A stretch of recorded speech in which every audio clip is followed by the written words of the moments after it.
Everybody, welcome to another Thoughts by Jay Brown. I know that I said I wasn't making content this month, but with the events that have happened on January 6th and the subsequent social media dumpster fires, and I'm not meaning like actual like issues that like arguments that people have been having. I'm talking about the banning of Parler. Banning is a hard word. The removal of Parler from Apple and Google, and then AWS plus the lawsuits going on with AWS, that's a video for another time, and that's not what I'm actually here to talk about.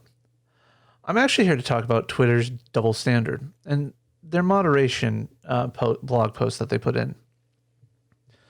On the 8th, Friday the 8th of January, they put out this blog post. So yeah, a week ago, basically.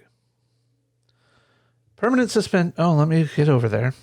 The permanent suspension of Donald Trump, of @real Donald Trump. After close review of recent tweets from the @real Donald Trump account and the context around them, specifically how they're being received and interpreted on and off Twitter, we have permanently suspended the account due to the risk of further incitement of violence. In the context of the horrific events this week, we made it clear on Wednesday that in addition to the violations of the rules, the Twitter rules of... Wow, I cannot speak today. In the context of the horrific events this week, we've made it clear on Wednesday that additional violations of the Twitter rules would potentially result in this very course of action. Our public interest framework. Let's pull that up in a new tab here. We'll go over that in just a second. I'm going to have that up there. Exists to enable the public to hear from elected officials and world leaders directly. It is built on the principle that people have the right to hold power to account in the open. Okay. However, we made it clear going back years that these accounts are not above our rules entirely and cannot use Twitter to incite violence, among other things. We will continue to be transparent. Twitter and transparency do not go together. I'm sorry, Jack, they don't. We continue to be transparent around our policies and their enforcement. Below is now, whoever wrote this for Twitter, you need to look at the dictionary, because I've already seen people go over this blog post, and these words don't exactly mean what you think they mean. Okay. The below is a comprehensive analysis of our policy enforcement approach in this case. Okay. Overview.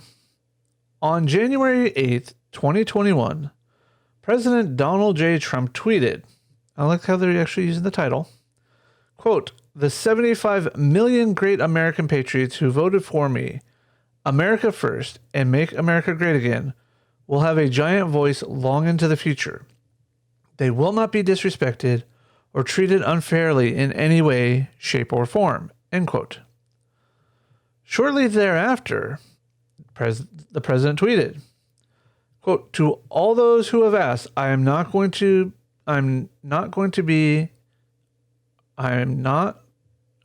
be going to the inauguration on the January 20th. End quote. Sorry about that. I butchered that quote, but due to the ongoing tensions in the United States and an uptick in the global conversation in regards to the people who violently stormed the Capitol on the 6th, these two tweets must be read in the context of broader events in this country, and the ways to which the president's statements can be mobilized by different audiences, including to incite violence, as well as the context of the pattern of behavior from this account in recent weeks. Timeout. Okay. What you are saying here, Twitter, Jack, Vijaya, everybody at Twitter who is part of the moderation team, what you are saying is that these tweets are calling for violence. These tweets are an acceptance of the president saying, I don't care what you do, just be violent, is basically what you were trying to tell me. I'm sorry. No. The context of the tweets are him saying that the American people who voted for him, of which I am not, are upset with the way the election turned out. Again, I am not. I didn't vote for either of the party candidates and voted for myself instead because guess what? That is an option. You don't have to vote for either party, and it is not a wasted vote, even under the Electoral College system. Just saying. Anyways, the context of those tweets are not that he's saying these people are going to commit violence. It is not that, hey, I'm not going to be there, so run amok in DC because I don't care. No. He's saying I'm not going to be at the inauguration because I don't need to be there. There's no requirement for me to be there. It is just a courtesy for me to be there. It is just a standard, an unofficial standard. Okay? What other presidential candidates weren't at the inauguration of their person following them? I don't know. John Adams. I'm sure there's quite a few of them. Because again, it's not a requirement. Everything is done up to the event. The inauguration is just basically the formal swearing in of the other person. All the aspects of switching everything over has been done weeks in advance. They have been continually going on behind the scenes, and we just haven't cared since the election. Basically since the AP called it. You know, Biden's team's been working on it. They have all their stuff in place. Trump team's been working on it. They just haven't been as vocal about it. And there will be a smooth transition of power. You know, yes, do we have to be worried because of the events that happened on the 6th? Sure. But that doesn't mean that because what happened on the 6th means that it will happen on the 20th. So, okay. After assessing the language in these tweets against our glorification of violence policy, we determined that these tweets are in violation of the glorification of violence policy, and the user at Real Donald Trump should be immediately and permanently suspended from the service. Okay, now remember what I said about the context of words. Below is a comprehensive analysis of our policy enforcement. This is what you are basing. This right here is your comprehensive analysis information. Even though you say previous weeks, what other context is there? You have deleted all the context from the account because the account is gone. No, what you are doing, what you are saying is that we don't have to give you, the people, the specific reasons. We're going to give you what we believe the reasons are to be. Now, granted, this is an actual private company, although I believe they're publicly traded now. So if they're publicly traded, technically they're a public company. So maybe I should buy some stock and maybe get some pull over what Jack has to say about things. But be that as it may, your comprehensive view of this is 2 tweets, one saying that his supporters are not happy with the way things turned out and that they are going to be vocal about it. 2, that he's not going to be at the inauguration because he doesn't have to be. How is that the glorification of violence? How is that going to glorify to the almighty, whatever you want to call them, glorification of violence? I mean, or are we? I don't know, man. Back to the blog post. We have assessed the 2 tweets. Now, granted, remember, this section here is comprehensive. We assessed the 2 tweets referenced above under our and let's actually pull that up too. Our glorification of violence policy, which aims to prevent the glorification of violence that could inspire others to replicate the violent acts, and determine that they were highly likely to encourage and inspire people to replicate the criminal acts that took place at the U.S. Capitol on January 6th. The determination is based upon a number of factors, including Donald Trump's statement that he will not be attending the inauguration is being received by a number of his supporters as further confirmation the election was not legitimate and is seen as him disavowing his previous claim he made via 2 tweets, 1 and 2, by his Deputy Chief of Staff, Dan Scavino, that there would be an orderly transition on the 20th. Again, the outgoing president does not have to be at the inauguration. Nowhere in the Constitution, the laws of the country, anywhere does it say that the outgoing president has to be there. Is it a courtesy? Sure. Is it the social norm, the social standard of things? Sure. But when has Trump been when has Trump ever been the social norm? This is the biggest issue. There can be an orderly transition between the 2 presidential offices, the president and the president-elect, without the 2 ever meeting, without the 2 ever talking to each other. Just saying. Show me where, literally, show me where the outgoing president has to be there, and that his being there is a call to violence. That his not being there is actually a call to violence. Show me. I will wait. Several hours later. Yep. Didn't think so. So, back to the article here. I should actually do it this way since the way my camera's set up, but yeah, whatever. The second tweet may also serve as an encouragement to those potentially considering violent acts that the inauguration would be a safe target as he is not attending. Bish, please. Anybody who's paying attention to anything related to the news, related to DC, understands that probably not going to happen because, one, the Secret Service already locks down pretty much all of DC for the inauguration. 2, you're now bringing in the National Guard, the Capital City Police working with them. I don't think it's going to be easy. But the use of the words, quote, American patriots, end quote, to describe some of his supporters is also being interpreted as support for those committing violent acts at the Capitol. Now, I watched Sargon's Lotus Eaters podcast where they were talking about this. And I can understand why people would think that these people that committed these acts of violence could be considered American patriots because of what they're doing. But to me, the word American patriots means those that follow the laws, those that follow the societal norms that we are supposed to do.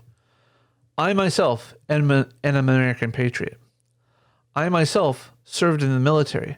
I do not believe that what happened Wednesday is a lawful act or any violent riot or protest is legitimately legal at all.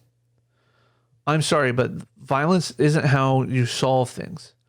Being heated, being angry, talking to the public in a very animated way can definitely go a long ways. It can show that, you have the passion for what you're talking about. But it doesn't mean that violence is okay. So I will not call those people American patriots myself, but I don't think that's necessarily what he was referring to. Are those people who were doing it Trump supporters? Probably. More than likely. But that doesn't mean that all of Trump supporters, doesn't mean all Republicans. I'm getting really sick and tired of companies like Twitter using the catch-all that, well, this is how you refer to your followers, so therefore all your followers are just as culpable as these people. I'm sorry, it doesn't work that way. The mention of his supporters having a, quote, giant voice long into the future, end quote, and that, quote, they will not be disrespected or treated unfairly in any way, shape, or form, end quote, is being interpreted as further indication that the president does not plan to facilitate an orderly transition. And instead, he plans to continue to support, empower, and shield those who believe he won the election. Okay. No. if that is what you're interpreting this, you have Trump derangement syndrome. I am sorry. The fact that you cannot get over the fact that Trump won the election 4 years ago, and you have to as a group, as half the society, make life in this country a living hell for 4 years because not my president. Hashtag not my president.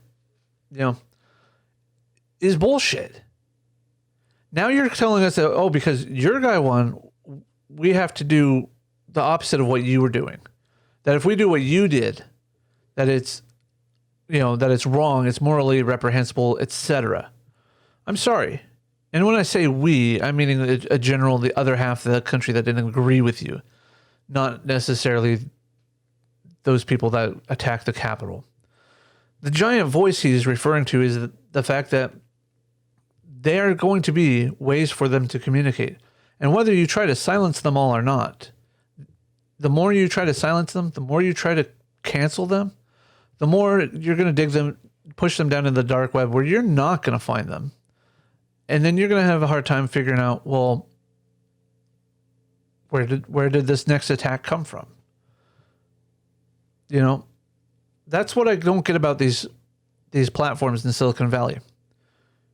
I understand not wanting glorification of violence. I understand not wanting to have calls to violence on your platform. Take them down, give the IP address, save the information, take it down, and then send it off to the authorities. If it's an IP address, here in the States, send it to the local precinct of that area. Have them investigate that person. But just because, and you need to watch Nick Rekieta's information, along with several other lawyer YouTubers, that if I'm allowed to go out in public and say,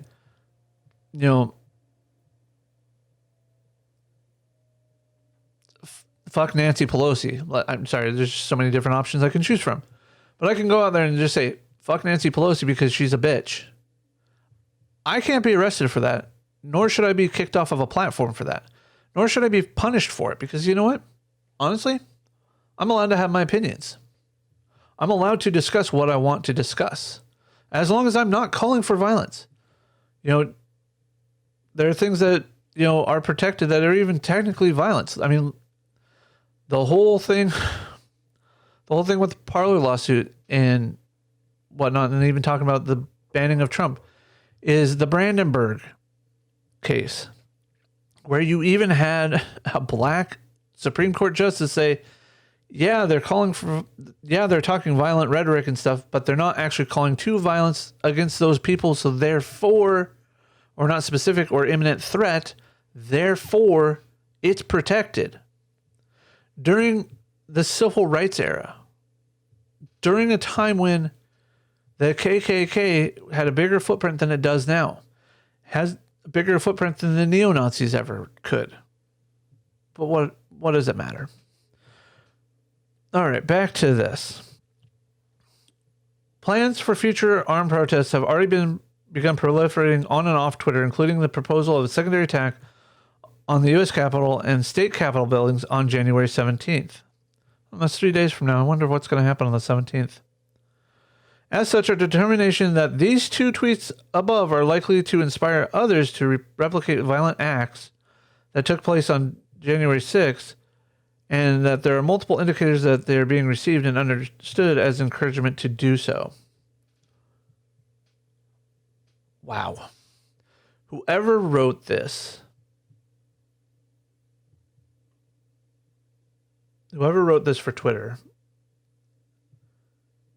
doesn't have a clue about the words they're using, like comprehensive.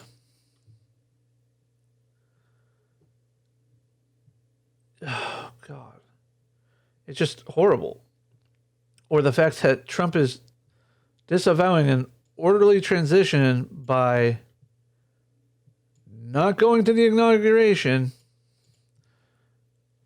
Just horrible. Now let's go to the world leaders on Twitter, principles and policies. When it comes to the actions of world leaders, we recognize that this is largely new ground and unprecedented. We understand the desire for our decisions to be yes or no binaries, but it's not that simple. The actions we take and policies we develop will set a precedent around online speech, and we owe it to the people we serve to be deliberate and considerate in what we do. Our mission is to provide a forum that enables people to be informed and engage their leaders directly. We also have the responsibility to people who use Twitter to better explain why we made decisions we make, which we will do here. And when was this posted? Oh, yeah. Yeah.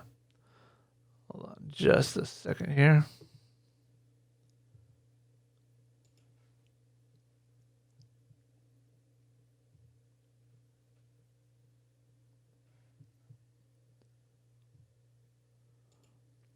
Okay. Our approach. Everything we do starts with the understanding the purpose of our purpose and of service. We provide a place where people can participate in public conversation and get informed about the world around them. Yes, there are public conversations. There are also, private conversations that people try to have in a public space. Much like, you do when you're in a crowded restaurant. Be that as it may, you're providing a service that is meant to replace, at least what we define here in the United States, as the public square. A place where the people of the United States specifically have a right to the freedom of speech. I can literally grab a old wooden soapbox, a megaphone, go stand on a public street corner, and start talking into my bullhorn. As long as I'm not disturbing the traffic or creating a safety violation, I am entitled to do that, and there's nothing the city or state or federal government can do to me about it. With that said, I will be looked upon as a crackpot, but that is what it is. Okay. We assess reported tweets from world leaders against the Twitter rules, which are designed to ensure people can participate in public conversation freely and safely. Why do I have a feeling that you're going to fail at this miserably, Twitter? And I'm not just talking from my own personal perspective of I don't agree with the way you moderate things. I'm quite literally talking about how the conversations are not meant to be safe. You're meant to talk about and discuss, especially in the world of politics with your leaders and your representatives. You are not going to have safe conversations because of the simple fact that I'm not going to agree with what Trump says. I'm not going to agree with what Biden says. I sure as heck don't always agree with what Denny Heck said.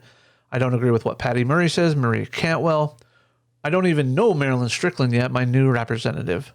But that's besides the point. I should be able to challenge them and use whatever language I want, provided I don't cross the line into violating the reasonable restrictions on the freedom of speech. We are focused on the language of reported tweets and do not attempt to determine all potential interpretations of the content or its intent. Wait. You just did that in assessing Donald Trump. You just violated your own approach. Presently, direct interactions with fellow public figures, comments on political issues of the day, or foreign political saber rattling on economic or military issues are generally not a violation of Twitter rule. However, if a tweet from a world leader does violate the Twitter rules, there will be a clear public interest value keeping it on the Twitter service, and we may place it behind a notice that provides context about the violation. We announced this in June, and this is from 2019, by the way. Enforcement scenarios. World leaders are not above our policies. Below areas will resort enforcement of action on any account of our service without consideration of the public interest. Promotion of terrorism, clear and direct threats of violence against an individual. Context matters, as noted above. Direct interactions with fellow public figures and commentary on political blah, blah, blah will not be enforced. Posting of private information such as home address or non-public personal phone information. Posting or sharing intimate photos or videos of someone that were produced or distributed without their consent. Engaging behavior related to child sex exploitation. Encouraging or promoting self-harm. In other words, involving a world leader, we err on the side of leaving the content up if there is a clear and public interest in doing so. A clear and... Let me go back here. Clear and direct threat of violence. Clear and direct threat of violence. I'm not seeing it in any of these quoted tweets that are comprehensive. Wow. Just wow. Yada, yada, yada. With critical elections shifting political dynamics around the world, we recognize that operating increasingly complex and polarized political culture that you help formulate by creating echo chambers. You allow people, and I understand why, but you allow people to come up with these idiotic ways of not hearing people disagree with them. Mutes and blocks. And sometimes they're warranted. I understand there are certain harassments that go on out there. But when you start overly blocking and overly censoring your Twitter timeline from people who disagree with you, just because they disagree with you, you are helping create this polarized culture. And I'm not just talking Twitter. I'm talking about anybody who overly blocks and does not want to communicate with people from the other side willingly and objectively. I may not agree with somebody that I'm friends with on the internet about a policy, about a topic. That doesn't mean that we can't still be friends. That doesn't mean we still can't be acquaintances. That doesn't mean we can't agree on other topics. It'd be like, Intel and AMD fanboys, fangirls, and non-binary conforming, non-gender conforming people.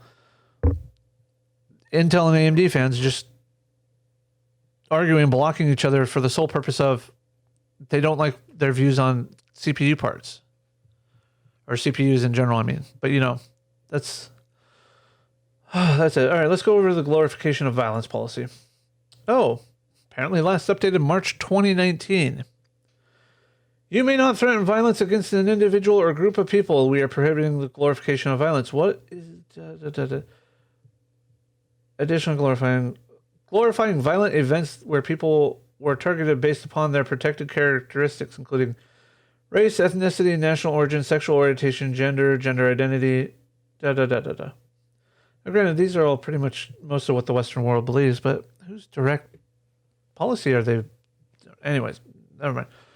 What is a violation of this policy? Under this policy, you cannot glorify, celebrate, praise, or condone the violent acts, violent crimes, violent events where people were targeted because of their membership into a protected group or the perpetrators of such acts. We define glorification to include praising, celebrating, or condoning statements such as, I'm glad this happened. This person is my hero. I wish more people did things like this. I hope this inspires others to act. Violations of this policy include, but are not limited to, the glorifying praise. Violent acts committed by civilians that result in the death or serious physical injury, i.e. murders and mass shootings. Attacks carried out by terrorist organizations or violent extremist groups. Oh. As defined by our terror... Okay. This is just going to be a giant rabbit hole video, isn't it? Or violent events that target protected groups, i.e. the Holocaust and the Rwandan genocide. So basically, you can't be like, oh, I'm glad this happened, or even probably deny that it even happened, Holocaust deniers, they're some of the worst fucking people out there. What is not a violation of our policy? We focus on preventing the glorification of violence that could inspire others to replicate violence. Okay. Going back to the original blog post that we started with, how are these a glorification of violence? Do I need to wait again, for you to find something that tells me that this is definitively and objectively a glorification of violence? Because, again, everything that I've read so far here is completely subjective. If I piss off one person the wrong way on Twitter because I say something that I don't agree with this is why, but here's why I feel that these people are right, and list the reasons why I feel they're right, why I feel like they think they're right is what I'm trying to get at. Somebody takes that as me condoning the violence. I can get yeeted off of this platform or suspended off this platform for how long? 3 days, 7 days, a lifetime ban. Just because I try to understand somebody, just because I try to explain something, doesn't mean that I'm condoning or glorifying violent acts. Okay. But basically this is how to report, yada, yada, yada. This is just, wow. Oh, and this is the new one. Okay, so we're not even down here. Okay. Okay, so how to report. Violent organizations. There's no place on for violent organizations, including terrorist organizations, violent extremist groups, or individuals who affiliate with and promote their illicit activities.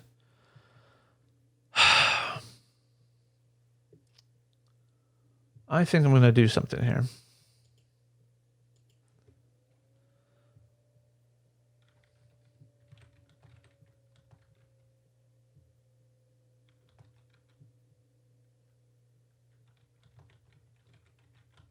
Sorry about this, guys. This is oh,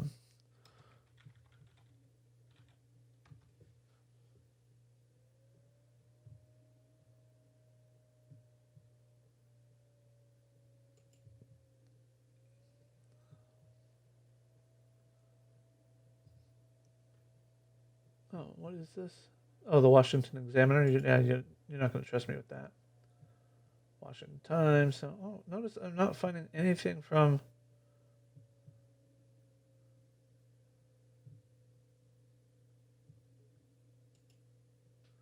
Oh, here we go. Trump and friends. Okay, this is from ABC News. I don't care about the ad. A supporter of the right-wing group who was shot dead on a Portland, Oregon street was mourned by both friends and President Trump as a victim of mob violence while an online fundraising effort raised $10,000 in his memory. Just hours before he was shot in the chest, and his friends were heading downtown to protect a flag-waving caravan of Trump supporters. They wore hats with the insignia of Patriot Prayers, a group that clashes with left-wing protesters in Portland for years. They appeared to be armed with knives and paintball guns. Paintball guns, that's interesting. The paint is a defensive mechanism. The paint is not bullets, Trump said during his White House briefing. And adding that someone connected with violent protests shot a young gentleman and killed him. Not with paint, but with a bullet. Cell phone video of the shooting, both Danielson and his assailant were seen on a darkened street. At least 3 shots ring out in the smoky haze, followed by images of Danielson crumpling to the ground as the friend Chandler Pappas slaps him in the face and rolls him over, yelling "JJ." Interesting though. So far, nothing on this about the actual shooter. Yeah, but it's interesting that individuals who are affiliated with a group, and promote their illicit activities. The guy who shot him was known Antifa and a Black Lives Matter supporter. Now, I'm not going to sit here and say because he's with those groups that they are all that violent. They're all that. No. But all summer, because of George Floyd, we saw rioting, violent protesting, and that was acceptable. That was okay. To some people, the shooting of Danielson was okay because he's a MAGA supporter. I'm sorry. Why is it okay that he gets shot? He gets treated like shit. And the guy who shot him is is let off by the media without even a mention of his name or anything. Now, I haven't gone deeper into ABC's reporting of the incident, and I'm not going to, because again, I'm doing this on the fly while I'm recording this video. The violence that these groups engage in and or promote jeopardizes the physical safety and well-being of those targeted. Our assessments under the policy are informed by national and international terrorism designations. Oh, really?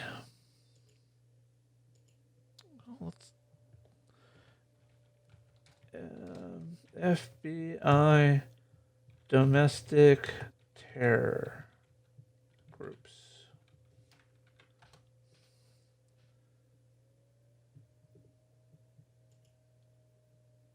Okay, so we're on the FBI's groups. Okay. Oh, but you're not going to give me an actual list? That's not what I was looking for. We all know what these are. This is not what I'm looking at. I want to know what the actual...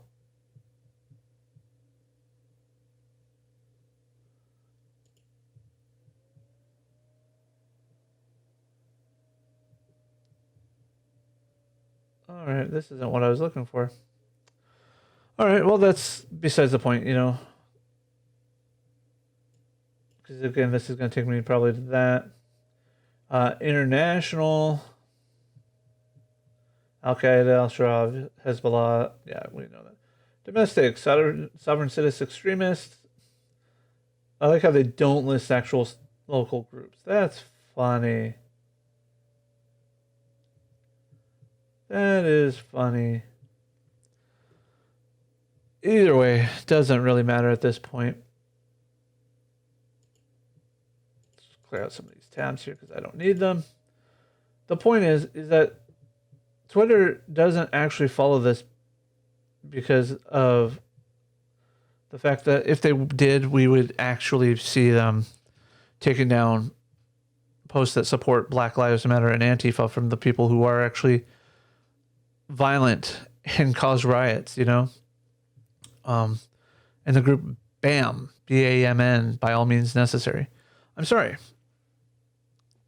Sorry for the long video. I really am. I'm trying to cut down my videos, but the fact that Twitter permanently suspended Donald Trump because of a comprehensive analysis of 2 tweets. And again, comprehensive analysis is the most that was the stupidest way they could have used that phrase.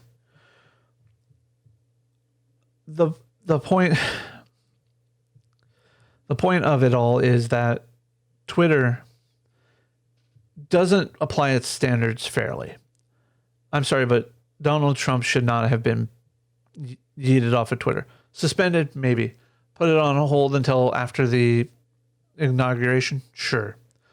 But to sit here and tell me that those 2 specific tweets, are what got him kicked off of Twitter, that's bullshit, Twitter. That's bullshit, Jack Dorsey and Vijaya. I'm sorry. This is just asinine on your part. You guys, as a company, need to work better, harder, and smarter on applying your own terms of service. Instead of letting your political biases show, how about you run your platform the way you intended it to be originally? A free speech platform. How about you run it in a way that's like, I am sorry, your feelings are hurt, but what this person said is not actually a problem. Instead of kowtowing to the way that people want us to think politically. I'm sorry, but a liberal bias is not the best point of view on these things. A liberal bias on anything is not the best point of view. There comes a point where you're going to get to a point where you're going to cross a threshold that you're not comfortable with. And you're not going to be able to go back and be like, well, let me reverse that. Because then you're going to be like, oh, beholden to either a company, a very big stockholder, if you're in the case of a publicly traded company, or the government. The government come in and take over for you. What are you going to do then, Jack? What are you going to do then to take care of these problems? You're not. The best way to do this is to hold both sides accountable. The best way to do this is to have basically, this is the middle ground. Anything beyond this point and anything beyond this point is going to be too far. And it needs to be a wide middle ground. But what do I know? Honestly, what do I know about all this? It's just one of those things. You guys tell me what you think. You're probably all going to hate this. And honestly, it doesn't matter. I'm going to continue talking about politics in this way because I am not apolitical. I am not somebody who leans one side or the other. But I am an advocate of free speech. I am an advocate of people's rights. And while this is a company and they have the right to do what they did, I just want them to know that I wish they would actually apply their standards evenly and fairly across the board. There are other people who have called to violence on and off of Twitter that Twitter still allows up because they just think Orange Man bad, or they have a certain viewpoint on things politically. That needs to end. How about we start, using your position of authority in the world of communications for what it's meant to be. A fair and actual useful service. So with that, I'm out, guys. Take care. Peace. Have a good weekend. Oh, and before I forget, I hope to have this up today, Thursday the 14th, but if I do, tomorrow I will be having a live stream at 4 p.m. Pacific, 6 p.m. Central, 7 p.m. Eastern. You'll have to check it out, and we will be talking about some stuff, but I really hope you guys come by. It'll be an interesting conversation, and it will be about a certain topic that normally my guests don't want to talk about per se. So, all right, guys, have fun. Take care. Peace. We're out.